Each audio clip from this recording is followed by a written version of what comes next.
And welcome back everyone to Final Fantasy X-2. So, as if we haven't got enough shit to deal with, LeBlanc has made her way onto our ship somehow. How did they manage to get onto the ship? Because they managed to steal the sphere in the first place. How did they just... They're very good at what they do. Did they not have security on the ship? I guess we don't. It shows my Noogie Woogie. For some reason, that chump Barreli is there too. But it's from some years ago. I'm afraid it's not much help now, loves. How about you? Have you tracked down my Noogie yet?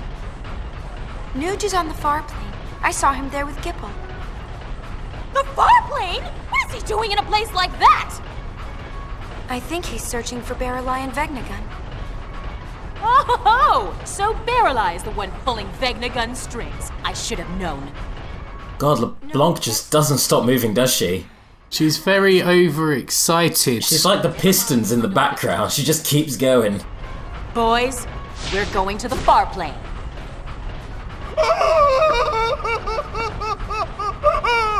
Anything but that, boss!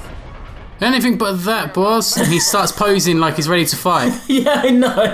That's meant to look like he's recoiling in fear, but it really is just a combat pose. It's decided. We're going to save Spira. Yes, ma'am. Well then, get this tanker moving. Yay. The real heroes of this game.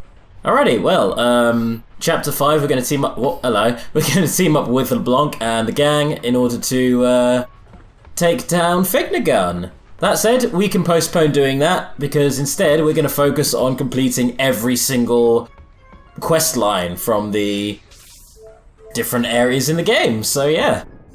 There's loads and loads of stuff to do, and optional content. This is where the game basically just opens up. And all the endgame content is here too, so yeah.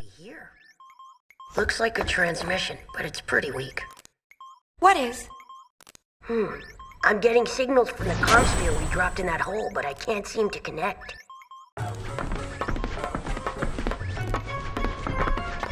Enough, little boy. Move aside.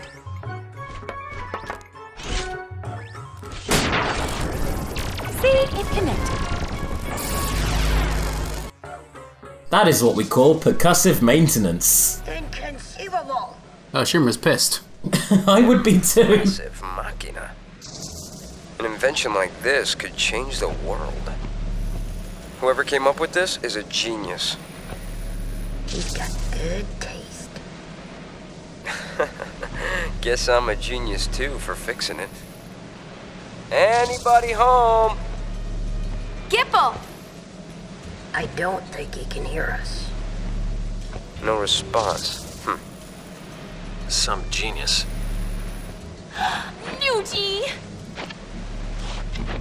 If you're done playing, let's go. Chill out. Lost your nerve? Hey, we're talking about Vegnagun. How the heck do you fight that thing? We can't even walk up to it without freaking it out. Or making it mad. But I've got a plan. If it doesn't work? Death will be my apology. Whatever, man. When a Death Seeker dies, that's no apology. You know, they never do go with your plan of going up with the intention of hugging it and then backstabbing it at the last moments. I'm sure the robot's not smart enough to tell when someone's trying to double-cross it.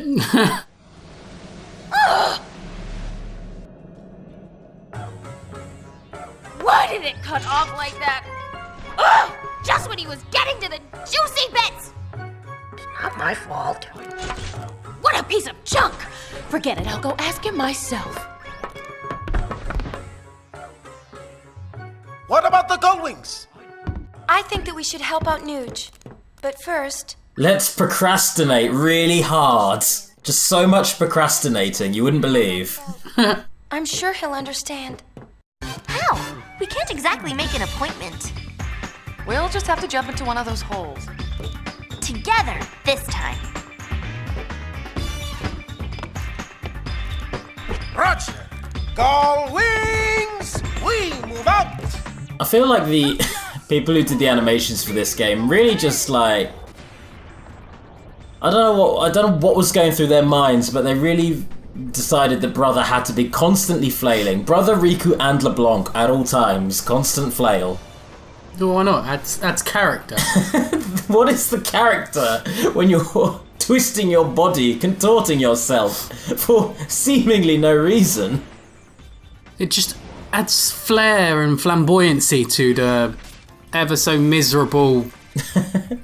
But the game's not miserable. The first one was miserable. This one's like goofy. Oh well, anyway, that's chapter 4 finished for good. So now we move on to chapter 5. Magnagun's definitely bothering me, but there are other things we need to worry about too. Look at Spira, it's a total mess. Shall we go check things out? I don't know if we have time. Oh, we have time. Well, let's play it by ear. Way to take control. All wings! Round up! It's strategy time! Alrighty, so chapter 5. First thing we're going to do is go down to the engine room and get those 4 chests. Like we do at the beginning of every chapter in this game. Here we are. Is it just these ones what reset, or do every single chest resets? Nearly every chest in the game resets. Wow. Yep, that's why I've not been showing me, like, going around and collecting all the chests, or this LP would be a lot longer. I only collect the important ones. Or the ones that, like, float away from you if you go up to them too quickly. You know, that fucking chest? Oh. Yeah, that one. Yeah, I made sure to show myself getting that. Anyway, let's head to the cabin now to do a sleep in the cabin. If you sleep in the cabin for every single chapter in the game, you unlock a cutscene. Okay. Which is important for your 100%, but it's also one of the most upsetting cutscenes in anything ever. Okay. You'll see why this just upsets me immensely.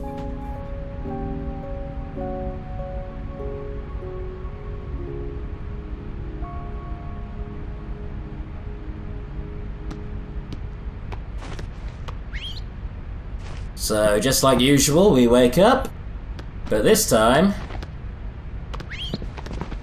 What should I do? If you rub her, tell her how you feel, yes? No, I have said too much. Miss Yuna turns her back on you. Maybe it is better that way. I like Yuna's back. She has nice backside, yes? Oh, yeah. God. No! These past 2 years, Yuna has always been looking ahead into the distance. Always, her back is to me. I like this Yuna even more than the Yuna that is facing me. He's a bum guy.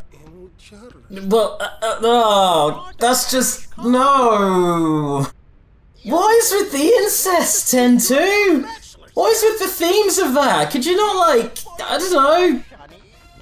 Can someone make a patch to just get rid of this element of the game, please? Anyway, this is Barkeep's other half. It is your design of destiny. Love at first sight. Oh, stop. What way to rub salt in the wounds? Yeah. You know what? When we're talking about Brother, I think I'm okay with that. Well, that thankfully is the last we have to deal with Brother's creepiness, so there's the bright side to all that. And, you know what? I think it is time for us to actually hop back into the game now. So here we go. Also, a cool thing, now that Barkeep is united with his girlfriend, essentially, if you go up to them, you've unlocked a pet store. And what that lets you do is rename the pets your characters use when you use the trainer dress sphere. Oh, wow, that's pretty cool. Yeah. We know Vegnagun is in the deepest reaches of the far plane. The only way in is to jump into one of those holes. Yeah, but which one? There's one in Besaid, one in Kilika, and one in Jose Temple. Don't forget the Comlands, the cave at the bottom of the gorge. And the hole that Vegnagun opened up in the Bavel underground. So, which one do we jump into? Who cares? We just pick a hole and dive! Yuna! You can decide which hole we pick. Alrighty, so yeah, if you want to go to the end game and take on the final dungeon, you talk to Brother and you select a hole. In order to get a certain dress sphere, you have to go into pretty much every single hole and explore the dungeon found within said hole, but it's a good dress fit, not a dress sphere, it's a good garment grid, so yeah. Anyways, before that, there is one thing I am going to do. How anyone would find this without knowing it was here, I don't know, but there you go. Better keep your distance. Wouldn't want to lose a finger or something. That's my baby. It's like you're talking to a person. Well, of course. After all, this ship is one of the Gold Wings too, you know.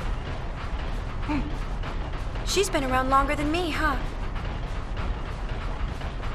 Alright, time for some backstory. Me and her met for the first time right after you brought us this calm of yours. I'd caught word that an old airship was at the bottom of the sea way up in the north.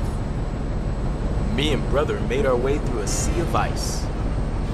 A fog moved in so thick we couldn't tell west from east. On top of that, we were freezing our blitz balls off. Yep, I thought we were done for. Then it appeared above us, a single gull, flying along out of nowhere, as if it had come to save us, right?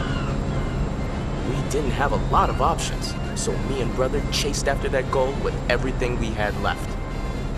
And, by some stroke of luck, we found this ship nestled within the ice.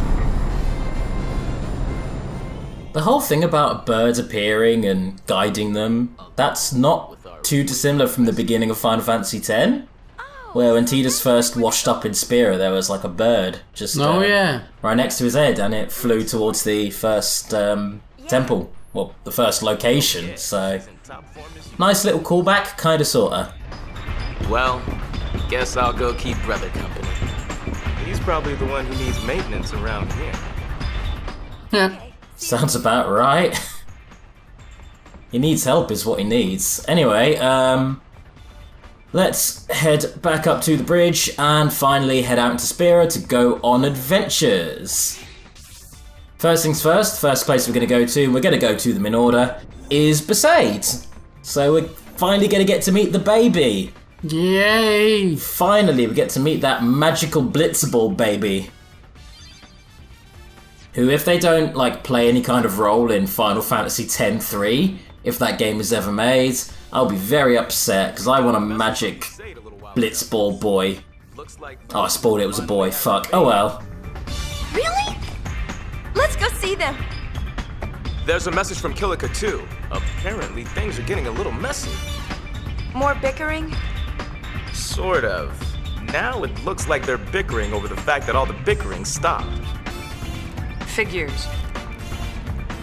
So someone did a tweet I found quite funny. This is what anxiety looks like. Just, oh no, what is all of this? Oh Jesus. Oh why? Just constant hotspots. Wow. Everything is hotspots. You get a hotspot. You get a hotspot. You get a hotspot. This random little island gets a hotspot. Everywhere gets a hotspot. And let me actually go through the difficulty of them. Easy, easy, easy, easy, easy. Relatively easy. Easy, easy, easy, easy. Ah! Easy, easy, easy, easy. Okay, cool. Nice. Oh, you gotta take on that...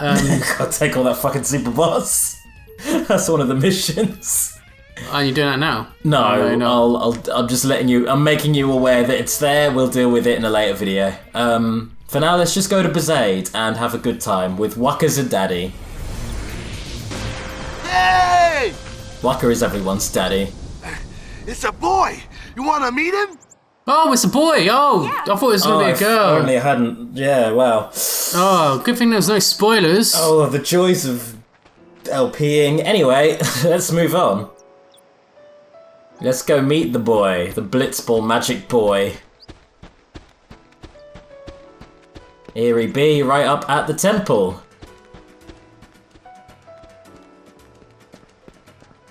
Hi Lou, what up?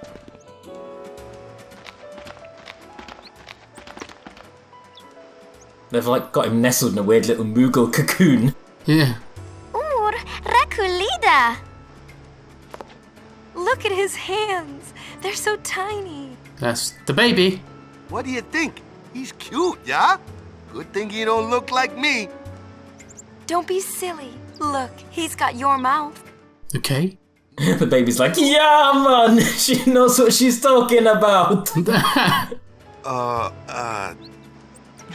I think the calm will end before Wakka makes up his mind. I didn't know there were parents who actually did this. There are parents out there who will have a baby and just not have a name for it. Yeah. And they'll go a while before they come up. That's wild to me. You've had 9 months to think about it. Well, no, because the thing is, though, things could happen which could make you want to, within that space of time, something can happen where you, like, I don't know, what is it? So someone Want to change saves your life. mind? Or... Because when you first have a baby, you kind of, I don't know, I guess. Again, 9 months, though. They've had time to think. Wakka Yeah, but no, they didn't know, because they don't have scans in this time. They won't know if it's a boy or a girl. That's true. Well, you think of a name, you think of a gender-neutral name, or a name for each gender. I would have been called Lexi if I were born a lady. So yeah. I mean, technically, you act like one. I mean, that's fine. There's nothing wrong with that. Anyway, I was going to be called Samantha. Well, that works. That's not too far removed. Anyway, here we are fighting random encounters. What? Now that we've met the baby, I'm going to turn everyone to a blue bullet mage. I forget what they're even called it. The gun mage. And I'm going to get everyone to learn seed cannon. Because somehow, despite the fact that we've been fighting millions of these goddamn plant enemies, I've not stopped to learn seed cannon. Which at this point is not even that good of a move. Good against me, but not good to use. Okay, just waiting for Riku to get hit with one. There we go. Now we can absolutely destroy this thing. Here we go.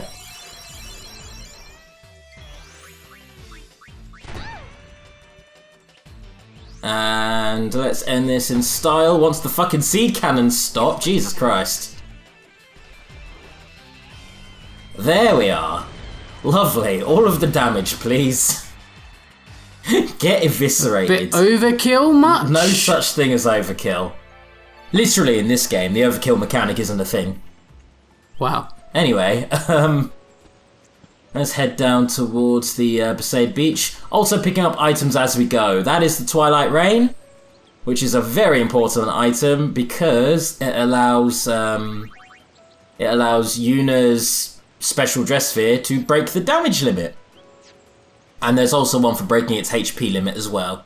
There is one of those for all 3 characters in the game. Oh, wow. So you can completely break their special dress spheres. Now let's go meet up with Dickhead one more time. No, not yet. Never could make up his mind. Yeah, good thing you're leaving. You tosser. I have something here. I'd like you to give it to him. Oh, what is this? Humility. Very sudden character developments. It's a memory of a war buddy. I give it to him myself, but you understand. I've been a raging arsehole this whole time, so we're not on the greatest of terms. All aboard! We'll be setting sail shortly. No, they are sphere hunters, so they're just going to steal it. Oh yeah, that's a good point. We could have just made off with that. If not for it being necessary for the completion of this mission, we should have just stolen that sphere. Now, you know what, Becklem? You may be a huge twat, but motherfucker, you have some skills.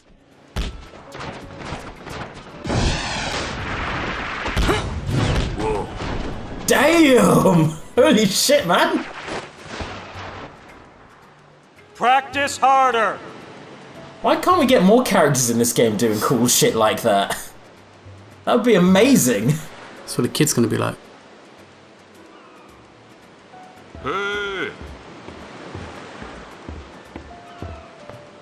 Next time we meet, let's blitz, yeah? Yeah. Show us that shot again sometime. How comes it always sounds so high? That's just how the voice actors did it. I think the voice actors were instructed, Besaid accent is kind of like a Californian surfer, which is where the stereotypical stoner voice comes from. And in Wakka's case, he's a little bit Jamaican as well, so I don't know.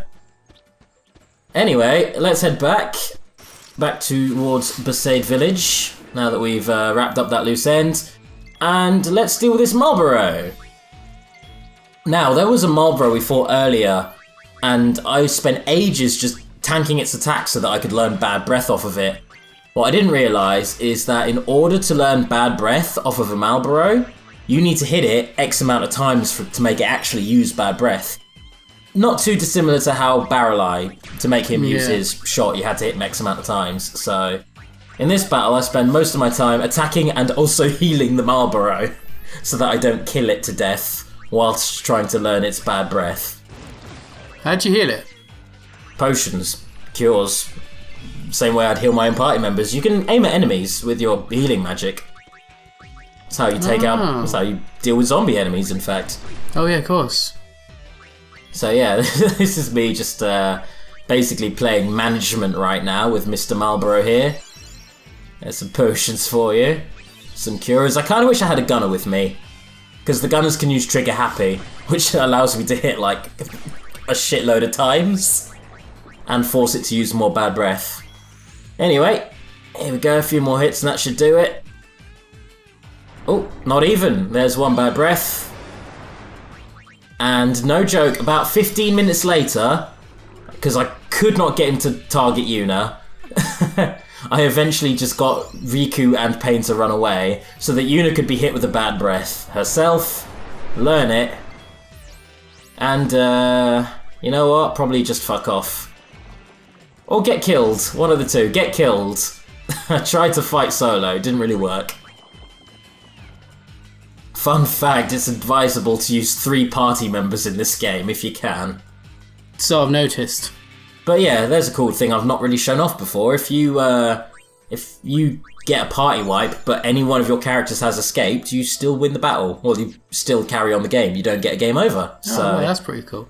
If you're unsure of yourself, you can always just have one character leave the battle and let the other 2 deal with. Yeah. I thought I'd go say goodbye to Becklem.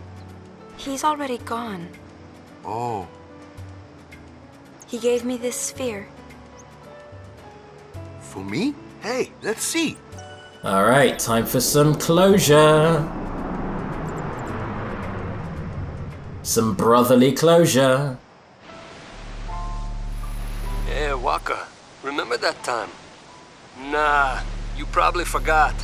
Something I told you back when we were kids, yeah? There's a sphere on the island, I said. Showing Mom and Dad. I lied. Truth is, there's no such sphere. I'm sorry. Back then, you'd lecture me no matter what I did. Someone has to keep you in line, yeah? I guess I was kinda bitter. That's why I made up that story about the sphere. If you got time to take pictures, you got time to pray. Especially since you're joining the Crusaders. Enough with the preaching. Someone has to keep you in line with our parents not around. Knock it off with the surrogate parent thing and give us both a break. I just need you to be my brother. Oh, it's like the last thing he said to him before he went off and fucking died. So there you go. His brother, yeah. Do you remember how in the first game, if you didn't pray on that rock, Wakka tells you, oh yeah, my brother, he didn't pray that day, he said he'd miss his boat. And then he never came back. That's basically that moment there. Oh, wow. Anyway, you know that sad piano theme that was playing during that scene? I've come to affectionately call that the Chapter 5 theme, because when you get all of these endings you're going to hear that piano song play a lot. Because it's kind of the big emotional song that plays when a plot thread is being wrapped up. So yeah. Ah. I hope you like that tune, because you're going to hear it a lot now. Well, you probably know why I called you all here, huh? I'd like to introduce the newest member of Besaid Village. Oh, we already met him. Say, you picked a name yet? Don't tell me this is a brainstorming session. Like I'll do something like that. I chose a name.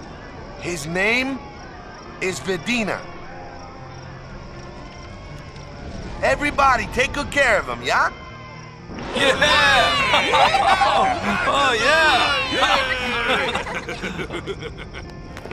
Congrats.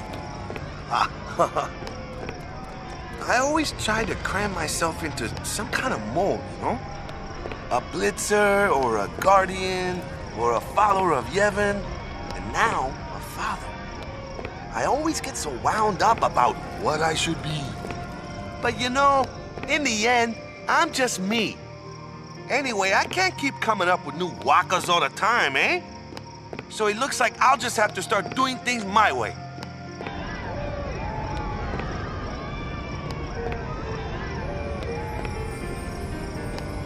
That's the way I'll write our story. Hang in there, Dad. Sin was nothing compared to diaper changing, huh? Amen to that. That line really does cement, like, the tonal shift between the first game and this one, doesn't it? The first game we were dealing with an elder god. In this one, oh, the baby's been born! Yay! Have baby you changed shower. in nappy? I have changed. It sucks, I know, but, you know, it's not an elder god whale death monster. It's not quite on that level. It's nearly there. You had faith in me? Wakka, we're in this together. Whether you see it or not, I really do rely on you. Guess I'd better not drop the ball, yeah? It's really weird. I think that's the first time we've actually seen Wakka and Lulu kind of like flirting with each other. Come on. Because at the end of the first game, I would not have pegged them as being a couple even. Why not? Because they didn't have any chemistry. They seem more like they were constantly squabbling than anything. Opposites attract. I guess so. Anyway, that's the end of Besaid. See you next time.